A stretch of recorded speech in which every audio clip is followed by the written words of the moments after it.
Brandon Bernier, Roselle. Just to follow up the questions I started asking earlier, as far as with the new bond council coming in, kind of if there's just an update on what the status of the project is, where we're at, and actually that moving forward, what that change in bond council means to the project. I'm a bit curious as to, you said there's a conversation had between Rogert, McCarthy, and the board, and then they kind of just submitted a letter that they were off the project. I'm curious why that conversation was had in the first place. What led to, after such a long time, at some point, they either knew at the beginning of the project there was a conflict, or, months and months, years into this, all of a sudden they find out there's a conflict, or they decide to back off the project. It seems odd, in my opinion.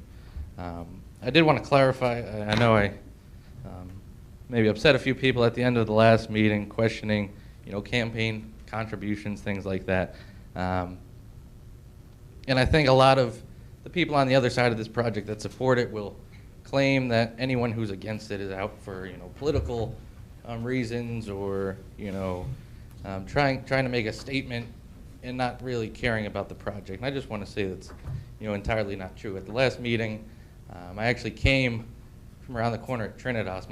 My grandfather was in the hospital, and he actually passed a few days later. So, for anyone to suggest that anyone who's against this project is just trying to, exact political retribution on assembly people or this board is absurd.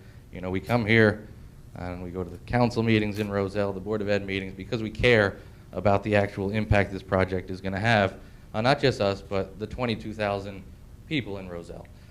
So I just want to make that, that statement. And as capital D Democrats, we often will look at, federal and national politicians, McConnell's and Paul Ryan's, and question their ethics, and say they don't want to move forward or keep Obamacare, or say that they don't want to move towards single-payer health systems because they get tons of money from the big players in the healthcare industry. So at a local level, we have to look at the same thing. We have to look at every aspect of a project and where money's going and where money's coming from, and we have to question it.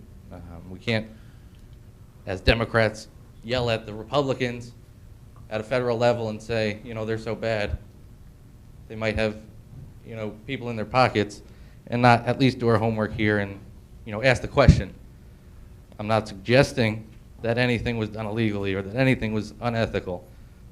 I'd love to believe that the best people are on these projects and that the best interests of the Roselle residents are being taken into account. But without asking questions and without doing the homework, you just get left behind.